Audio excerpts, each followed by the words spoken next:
Top quality और consistent performance के लिए सिर्फ सिल्वर पंप्स। टॉप क्वालिटी और कंसिस्टेंट परफॉर्मेंस के लिए सिर्फ सिल्वर पंप्स, नाम याद रखना।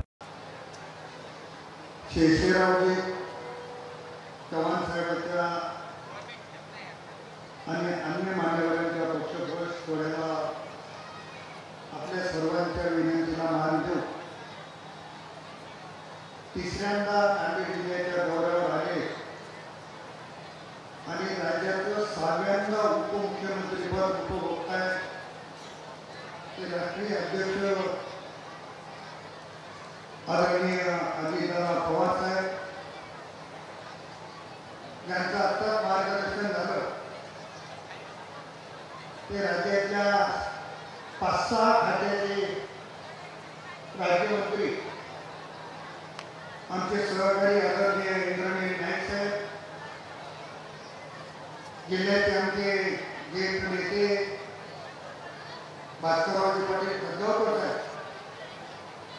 माजी मंत्री आणि शेजारच्या मतदारसंघाचे आमदार आमचे सहकारी मित्र संजय बनसोडे साहेब, दुसरे आमचे ज्येष्ठ सहकारी आणि पूर्ण मराठवाडा विभागाचे आमदार विक्रमजी काळे साहेब, युवक राष्ट्रवादीचे प्रदेशाचे अध्यक्ष आमचे सहकारी सुरेशदादा चव्हाण, आपल्या विभागाचे माजी आमदार अविनाशरावजी घाटे साहेब, नांदेड दक्षिणचे माजी आमदार मोहनराव अंबाटे, दुसरे आमचे ज्येष्ठ सहकारी माजी आमदार ओमप्रकाशजी पोकरनाथ,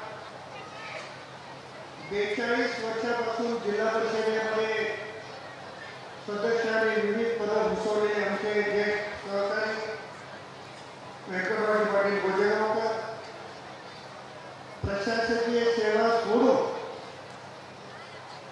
समाजकारण आणि राजकारणामध्ये सहभागी झालेले या भागाचे नेते रामदास पाटील सुंटारकर, आमच्या भगिनी चित्राताई गुंगारे,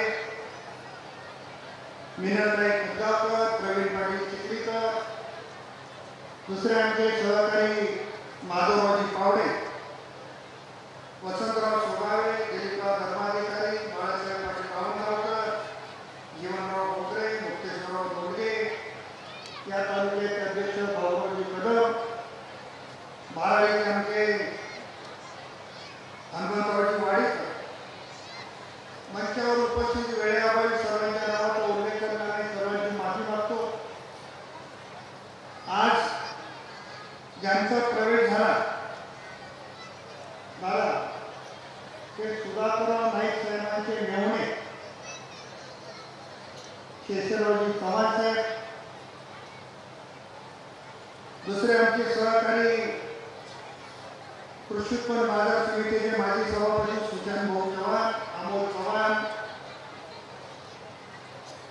प्राध्यापक उदय चव्हाण, सुरेश पाटील पाळेकर, निळू पाटील भद्गाव, जिल्हा परिषदेचे माजी सदस्य संतोषजी राठोड, दिलीपराव कोटगे यांनी आज सुरेख अशा कार्यक्रमाचं आयोजन आणि नियोजन केलं। ते माझे तरुण सहकारी जिल्हा परिषदेचे माजी सभापती स्वप्नील चव्हाण, जिल्हा परिषदेच्या माजी अध्यक्षा वैशालीताई चव्हाण, तेजस चव्हाण, रोहनशू चव्हाण, सर्व चव्हाण परिवारातील सर्व सन्मानित सदस्य ज्यांच्या नावाचा प्रवेश केलेला उल्लेख केला, कारण यादी खूप मोठी होती त्यामुळे मोठ्याच मंडळीला आपण मंचावर या ठिकाणी प्रवेश दिलाय।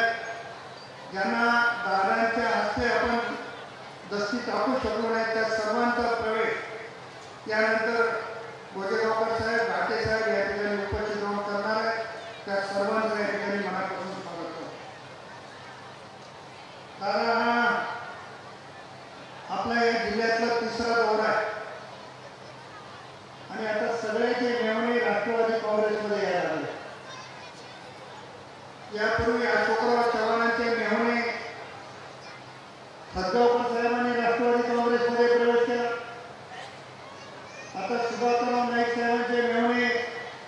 केशवरावजी चव्हाणांचा प्रवेश होतोय. माझे मेहणे शिल्लक राहिले, त्यांनाही थोड्या दिवसामध्ये आपण राष्ट्रवादीमध्ये घेऊ. आज या प्रवेश सोहळ्याचं वैशिष्ट्य असं आहे की अशोकराव चव्हाणांचे पुतणे आणि नांदेड वाघाळा महानगरपालिकेचे नगरसेवक प्राध्यापक उदय चव्हाण यांचा प्रवेश होतोय. या भागाचे माजी आमदार किशनरावजी राठोड यांचे नातू संतोष राठोड यांचा प्रवेश होतोय. या प्रवेशाला खूप आगळं वेगळं महत्व आहे आणि या प्रवेश सोहळ्याच्या निमित्तानं आपण आम्हाला या ठिकाणी वेळ दिलेला. मी फार अधिक बोलणार नाही, कारण गोजेगावकर साहेब, घाटे साहेब, गोजेगावकर साहेबांनी आपली भूमिका या ठिकाणी मांडली. पण मी आपल्या सर्वांच्या ताकदीवर, आपल्या सर्वांच्या विश्वासावर दादांना एक या ठिकाणी शब्द देणार आहे की नांदेड जिल्ह्यामध्ये राष्ट्रवादी काँग्रेस पक्ष नंबर 1चा पक्ष झाले. मी नर्सीच्या कार्यक्रमामध्ये दादांना विनंती केली होती की दादा, परत आम्हाला 2 वेळेस तरी किमान आपण वेळ दिली पाहिजे, आणि दादाने ती मान्य केली. पण आजच्या कार्यक्रमात दादा तुम्हाला परत एकदा विनंती करतो की आणखी 2दा आम्हाला वेळ द्या. माझ्या मतदारसंघामध्ये मी कार्यक्रम ठेवलेला नाही. ज्या दिवशी माझ्या मतदारसंघात शेवटचा कार्यक्रम होईल तर जेवढे सभेला लोक उपस्थित राहतील त्यांच्या सगळ्याला प्रवेश आहे. कारण गेले अनेक वर्ष, 30-35 वर्षापासून ग्रामपंचायत, जिल्हा परिषद, साखर कारखाना, मध्यवर्ती बँक, विधानसभा आणि लोकसभेच्या माध्यमातून जी काही मी कामं केली, जी काही सर्व समाजामध्ये नाते जोडली, त्या सर्व लोकांचा प्रवेश राहिलेला. त्यामुळे येणाऱ्या काळामध्ये आपल्याला अनेक प्रवेशाचे सोहळे घ्यायचे आणि अतिशय मोठ्या उत्साहाने आमच्या जिल्ह्यातील लोक म्हणतात की दादाला घेऊन आम्हाला प्रवेश करायचा.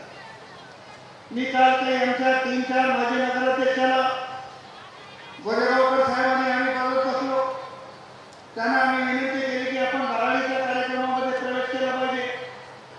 त्यांनी सांगितलं की बाराळीला जेवढी पब्लिक आहे, नर्सीला जेवढी पब्लिक होती तेवढीच पब्लिक आम्ही जमवतो, पण दादाला तुम्ही आमच्या गावात घेऊन आलं पाहिजे, अशा पद्धतीचा आग्रह काही लोकांचा.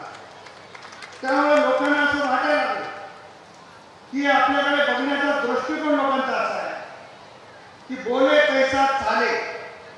असा या महाराष्ट्रामध्ये नेता कोण, तर त्याचं नाव अजितदादा पवार आहे.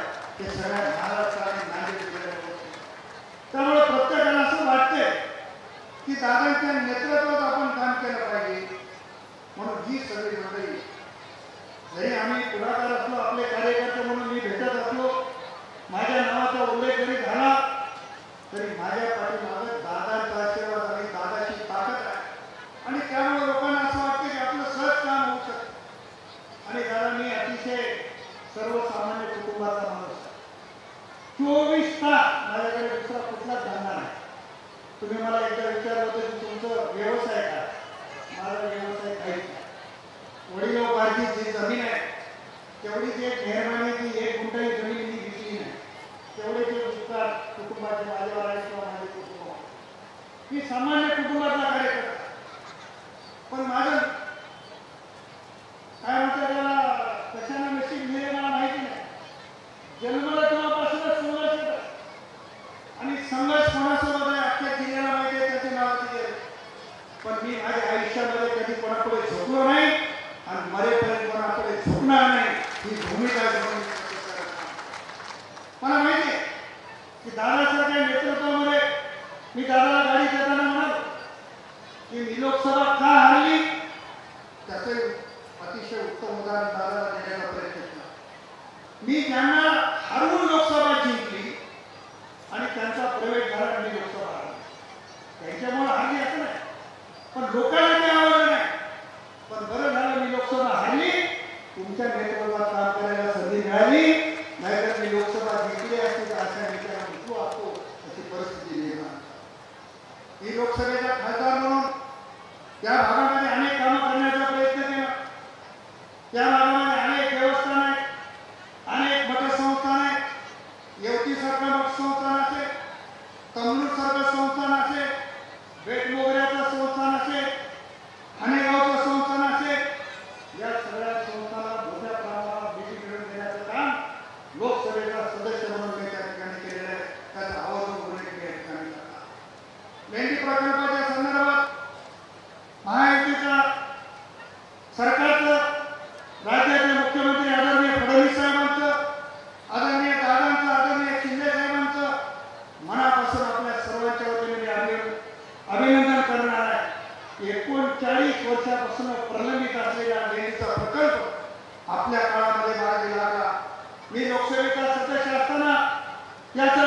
प्रयत्न केले. लोकसभेच्या सदस्य असताना केंद्राकडे हा प्रकल्प घेऊन केंद्राने मोठ्या प्रमाणात निधी दिला पाहिजे असा प्रयत्न केला. पण दुर्दैवाने मला एक झालं नाही, पुढच्या निवडणुकीमध्ये हरलो. परंतु आज महायुतीचं सरकार आलं आणि या महायुतीच्या सरकारने दादा आपल्या नेतृत्वामध्ये लेणी धरणाचं काम सुरू केलं. त्याबद्दल सर्व जनतेच्या वतीने या ठिकाणी मनापासून येईल. गेल्या अनेक वर्षापासून उदगीर देगलूर रस्त्याचा प्रश्न माझ्या माहितीप्रमाणे 20-25 वर्षापासून जी मागणी सातत्याने पुढे येत होती की उदगीरहून देगलूरला यायचं असतं तर किती वेळ लागतो. परंतु आदरणीय गडकरी साहेबांच्या पाठीमागे लागलो आणि उदगीर देगलूर रस्ता पूर्णच्या पूर्ण मंजूर केला. 356 कोटी रुपयाचे टेंडर ओपन झालं आणि येणाऱ्या काही दिवसामध्ये त्या कामाचे सुरू होणार आहे. ते काम करण्याचे भाग्य माझ्यासारख्या कार्यकर्त्यांना या निमित्ताने मिळाले.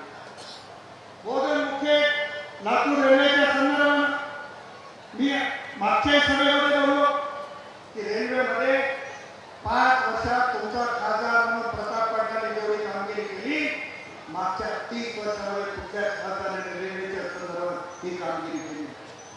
5 वर्षामध्ये अनेक प्रकल्प मार्गी लावले. त्यामुळे बोधन मुख्य आणि लातूरचा प्रकल्प झाला पाहिजे. नांदेड लोहा लातूरचा प्रकल्प झाला पाहिजे याच्यासाठी प्रयत्न केला. आणि अश्विनी वैष्णव साहेबांनी सांगितलं की हा तर शेवटचा सर्वे नाही, याच्यानंतर कुठलाही सर्वे वगैरे होणार नाही आणि या सर्वेच्या माध्यमातून त्या रेल्वे प्रकल्पाचं काम केलं जाईल ही भूमिका घेतली आणि हे काम करण्याचं भाग्य मला त्या निमित्तानं मिळालेलं आहे.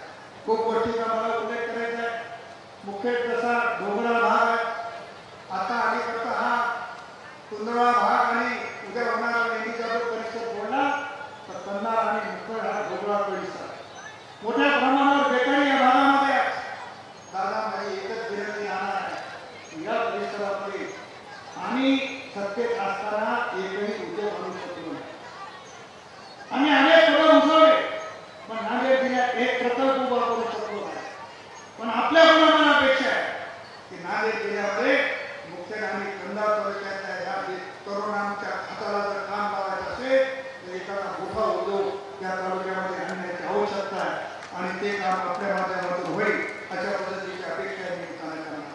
खूप गोष्टी बघण्यासारख्या आहेत. परंतु दादा पुढे जायचे आमचे पुढचे कार्यक्रम आहेत. शहीद जवानाच्या घरी दादा भेट द्यायला जात आहेत आणि त्यामुळे दादांच्या आपल्यामध्ये मी अधिकचा काळ उभा राहणार नाही. परंतु आपल्या सर्वांना माझे हात जोडून विनंती आहे की आपल्या सभासद नोंदणीचं काम अतिशय मोठ्या गतीने सुरू आहे. दादा 1,31,000चा टप्पा नांदेड जिल्ह्याने पार केलेला आहे आणि 5 लाखाचं टार्गेट सभासद नोंदणीचं आम्ही ठेवलेलं आहे. आणि निश्चितपणे आपल्याला आम्ही गाडी दाखवली, सभासद नोंदणीचं व्हॅन निर्माण केलेलं आहे.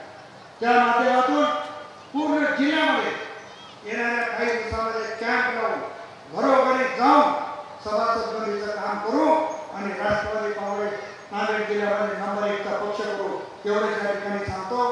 आणि आदरणीय शेषराव चव्हाण साहेबांच्या सोबत जी मंडळी आज या पक्षामध्ये आले, आमचे भंडारे वगैरे खालीच राहिले, त्यांना वर येता आलं नाही, जिल्हा परिषदेचे माजी सदस्य आहेत. मी आपल्या सर्वांचं स्वागत करतो आणि दादांच्या वतीनं त्या ठिकाणी निश्चितपणाने शब्द देतो की राष्ट्रवादी काँग्रेसमध्ये जे जे प्रयोग करतायत त्यांना आजपर्यंत ज्या पक्षात काम केले तिथं जो सन्मान मिळाला नाही तो सन्मान राष्ट्रवादी काँग्रेसमध्ये देण्याचं काम राष्ट्रवादीचा एक कार्यकर्ता आणि पदाधिकारी म्हणून करेल तेवढे या ठिकाणी सांगून ज्यांनी ज्यांनी पक्षात प्रवेश केला त्या सर्वांचं मनापासून स्वागत करून सांगतो. जय हिंद, जय भारत. टॉप क्वालिटी और कंसिस्टेंट परफॉर्मेंस के लिए सिर्फ सिल्वर पंप्स. टॉप क्वालिटी और कंसिस्टेंट परफॉर्मेंस के लिए सिर्फ सिल्वर पंप्स. नाम याद रखना.